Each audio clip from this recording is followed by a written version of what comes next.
Alrighty, thank you for joining in for another episode of Dirt and Grip and everything. We hope everybody's having a great week. Know it's a little bit cold, a little wet around here lately, and across the states. We hope everybody's doing well, especially with these high winds that have been going around and pushing some of these polars around as well.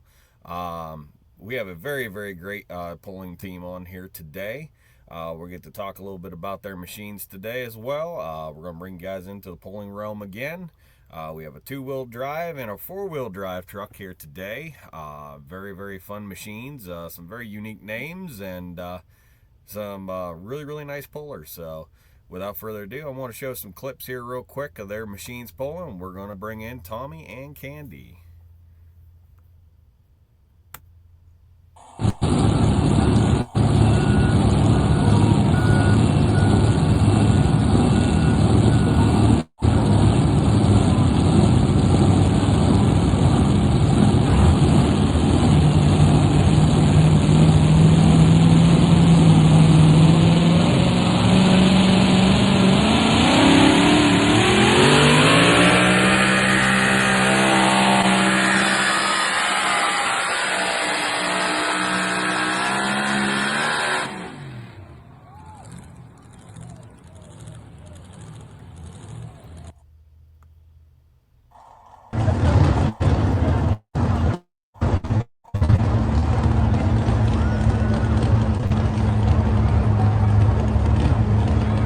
Come on, woman.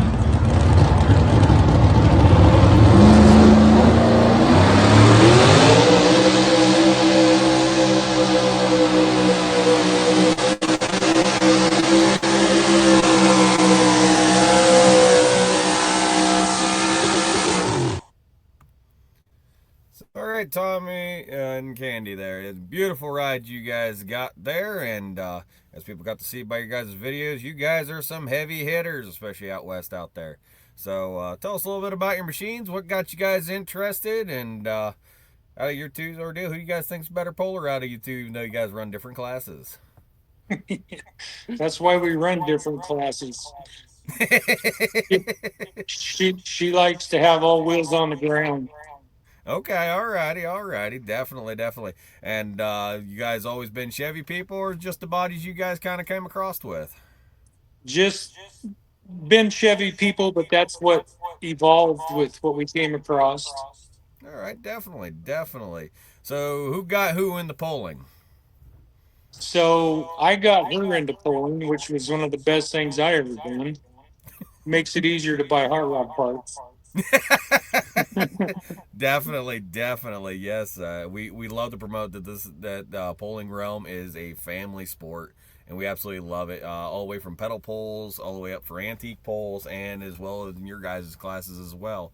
I know a lot of rules are changing. It used to be where pretty much as soon as you get your temps and everything, you could pull, but I know some classes are kind of getting a little finicky about that now. They want you to have a full driver's license in order to pull now, but what got you guys into two-wheel drive, and what made you guys want to stick with the four-wheel drive there between you two? So back in the 80s, my brother and I built a two-wheel drive Okay. with help of some people. We were like in our 20s then. Some older gentlemen were in it and gave us a lot of help and help us build some stuff. We built it in our driveway with a chop saw and an arc welder, and that was the pickup called Old Yeller. Okay. My Yeah, we definitely as we showed some photos of that as well for the for as the teaser to bring you guys in on this sport as well. Yeah, very very beautiful machine and everything, especially showing the old true colors from back in the day. Yeah, that's my brother Gene. He's a retired colonel now, Okay. and I had that two-wheel drive. I kept it for years, and then we pulled it out of the weeds, and he put it back together and painted it, and it's just a modified two-wheel drive now. Okay. That's the black and silver chop top 1950. Very very nice, very nice. Again, another beautiful machine and everything. So, what made you guys want to go with the names of your trucks today? You guys have. So you do some talking there, darling.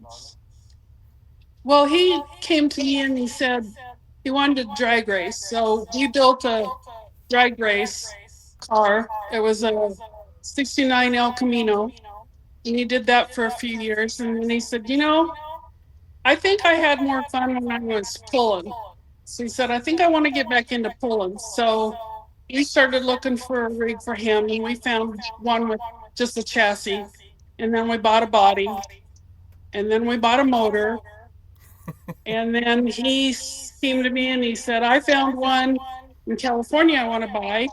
And so we went down there. We went to a pool down there just as spectators, but we stopped by this place in Modesto and looked at the prosecutor, Oakdale.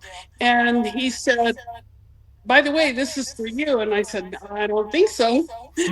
But I decided that, it'd be more fun to be a participant than just a spectator when he went and did this. So I said, I'll give it a try. And I was hooked on the very first pull. So anyways, nice.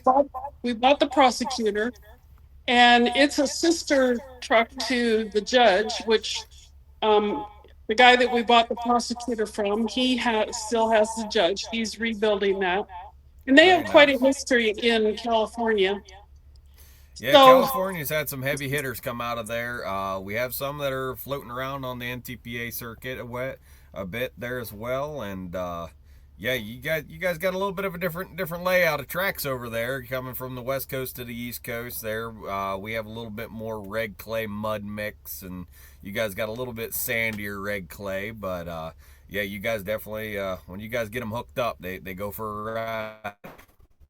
Yeah, our dirt isn't nearly as good as y'all's out that direction. So anyways, yes, yeah. We were looking for a name for his truck, and first of all, we picked out the lime green because that's his color. That's the color his log truck was. That's the color his drag car was. And so we stuck with the green. And so I had the prosecutor. So then we thought, well, what about the felon? To go with the prosecutor and the judge. And so it's just kind of a theme. And also we're Trump supporters, and he was the felon. And so we just decided we're going to go with the felon, and it's stuck, and we like it. Yeah, definitely. Yeah, it's a very, very, very fun choice and everything. So when are you guys going to make the inmate? Yeah. We have 8 inmates, so I don't think we need any more.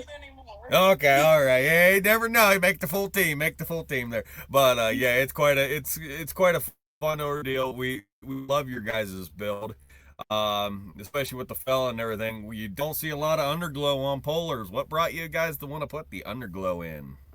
Showman. They yeah, it's all there a bit, and from the videos that I have seen of you guys pulling out there, that the felon and everything, you like to take that thing out for some runs there. Seeing you guys are up there in the high threes and even in the 400 ranges and everything, typically putting out a lay like that, or is that just kind of the luck of the draw? It seems how it lays out for y'all. The 2-wheel drive has been doing the best, and it's usually at the top of the class. It's the top 3 mostly, if it's not first and second. Yeah, we were looking at your guys' pulling record, and you guys are placing pretty darn well in your guys' class range out there, and we love to see that. And again, you're one of the heavier hitters out there, and that's why we wanted to bring you guys on. And I wanted to talk a little bit about that prosecutor, because you got kind of a unique style that, again, you and me touched base with when we were messaging back and forth, that you have a unique front end suspension that some pulling classes aren't really allowing. But it's a very unique design. What made you guys want to switch it up with that front end there a little bit, if you guys want to explain and talk about it a little bit? So it came that way. Okay. This was built back in the 80s in Hollister, California, is where the birth was, with spare parts from the Judge, they tell us. Okay. And yeah, if it works, it ain't broke, don't fix it. Exactly. Yeah. As we'll say to our follower base here, is you have an air ride front end on that, which do you think that gives you a little bit more of an edge over a spring, or do you think that kind of inhibits you a little bit because it allows you to float a little bit more? I don't don't think it gives me an edge, but it sure makes for a smooth ride. Don't get bucked around as much, do you? Not too much. Um, when you start bouncing around, then you start going a little bit crooked and not so straight. And I just noticed that when I go down the track, I go pretty straight, and I like that. I don't have to fight it, and it works. Like he said, if it's not broken, don't fix it.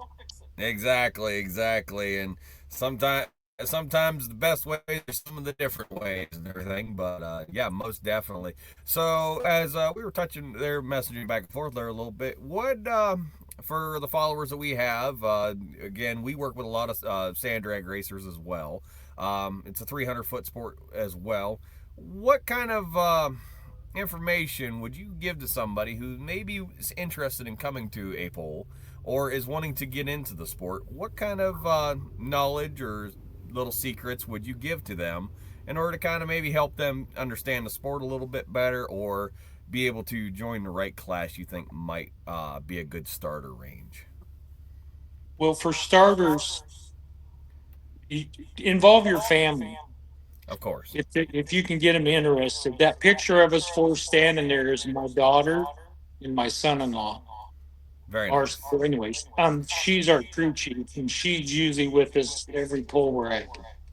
Yeah, that's what we love to promote it as a family sport, because it is a family sport. And as we've touched in some of our other episodes, typically if one of you guys break out there, there's another puller out there that's got a spare part or will have something that might work in order to help you get that last pull in, or if even another tire. Sometimes we've seen guys swapping tires around trying to help each other get a better pull out there. Yeah, that's for sure. The pulling's great, but the camaraderie with the pulling family is worth so much. Yes, exactly.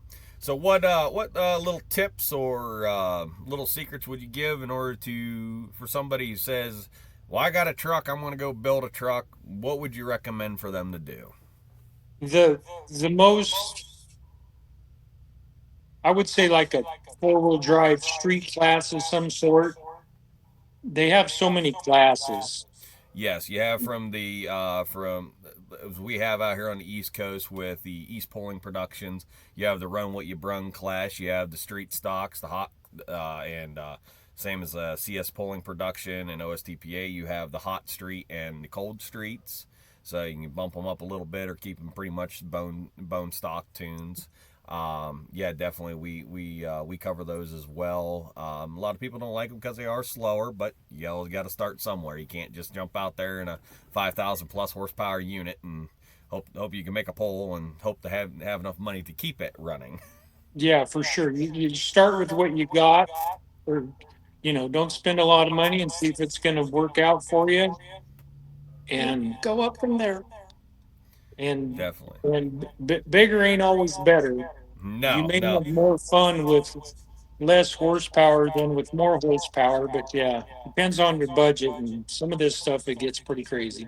Yes, I would say go to the polls as a spectator and watch and see what's going on, and then if you really want to get some information, after we usually have pit parties after the polls where the audience can come down into the pits and talk to the people, and you get one-on-one with the drivers and you can get a wealth of knowledge just talking to them, and we like to pass on that knowledge and give you ideas. Yes, exactly. Yeah, a lot of people they think you guys are all secretive about all your stuff. I mean, you guys are all going to have your secrets on what might be a little better than others, but if somebody's genuine coming up into the sport and they're really curious, typically you pullers are going to step up there and give them some tips and tricks. I love the Crazy Horse pulling team. It's a mini mod over here. They run NTPA and OSTPA, and we've seen them multiple times. They'll be in the pits, sitting up at the starting line, helping their competitors get ready to go, get out there on the track and pull. And we absolutely support them because due to the fact is you don't see a lot of it anymore, but it is still there. But seeing other teammates jumping around and helping everybody prep and get ready to go is a amazing sight to see out here on the pulling realm. Same as in the sand drag races as well. There's many of people that don't. They think that you're all out there, you all hate each other, and you're all just trying to just win them, trying to win all this money and all that. But it couldn't be further from the truth. You all are friends. Yeah, you guys are pulling for money, but you're not pulling there in order to really go for the money for the most part, even though it helps. You're all out there for mostly bragging rights and try to just have fun. Yep, that's basically what it is. It's like when you're pulling, it's business, but before and after, it's having a good time and visiting and seeing what everybody's done for updates or pointers you can get from them or they can get from you. Or there's some things that you don't just let them know. You know, you got to have some kind of edge if you got any edge. Got to have that little bit there, always. Yeah. But yeah, it's always a pleasure talking with all you pullers and everything. So before we're starting on our closing out and everything, tell us a little bit about your power plants and everything. What motors you guys running in them, and what made you guys kind of choose the route you went with those motors? So on the 2-wheel drive, the chassis and body was bought from a guy in Washington, Fred Choker, but the body was at his place in Washington, but the chassis was at Scott Tedder's in Indiana. Okay. And I was kind of a Chevy big block guy. And Fred told me, talk to Scott about big block Chevys. And so Scott told me, he says, if you want to take a knife to a gunfight, big block Chevys will be okay. I said, I don't want to be that guy. And of course, he builds and sells Hemis, Tedder Pulling Performance. I mean, he's got a lot of motors back there with a lot of folks. Yeah, he works with a lot of pullers all over the place. I know a couple of their engines are over here on the OSTPA circuit as well, which is quite crazy to see everybody out there. Like, we just interviewed another 2-wheel drive puller on our last episode, Josh, with that turbine Dodge, and he actually bought that truck and the motor actually here out of Ohio, which was kind of cool to see, and that's all the way out there in Missouri. Right. So when we picked up the chassis at Scott's, we picked up a motor. There you go, definitely. And you guys are probably running a standard 2-speed in that as well, I'm imagining. Yeah, the 2-wheel drive has a reverser, and then it has a mid-mount 2-speed transmission. All right. Yep. And then it goes to an SQHD with planetary rear. Okay. And what about there on the prosecutor there with that 4-wheel drive? Similar layout motor on that one as well, or? Well, that's big block Chevy. Okay. It started with the 555 out of my El Camino drag car. Okay. And then, of course, my bride, she's like, I need more power. Bit by the power bug. Yeah. She's like, I need more power. So it has a 648 Brotex block motor. Yeah, quite a bit more. Definitely. So what kind of horsepower range are you running in between these two units that you guys run? So Prosecutor's running, 1,100 maybe. Okay. And the Felon runs 2,500 on a bad day, upwards to 3,000. What they claim, I don't know for sure, but I know it's a whole bunch. Definitely. Yeah, a lot of people come from the drag racing realm, and they think that pulling's a slow sport, but 30 seconds going down a track is that's a long time. Yeah, that is a long time on these engines. But yeah, it ain't like it's 10 seconds, 9. You know, the El Camino ran in the 9s, yeah, and now you're out there for 20 plus seconds, and going 400, 300, 400 feet. Right, definitely. So, but where can people see you guys at your next pull? Where are you guys going next? And do you guys have location and a circuit you guys typically pull on? So we have Believe Pull and Sled. Okay. They're local. I don't know if you mentioned or not, but we're from Idaho.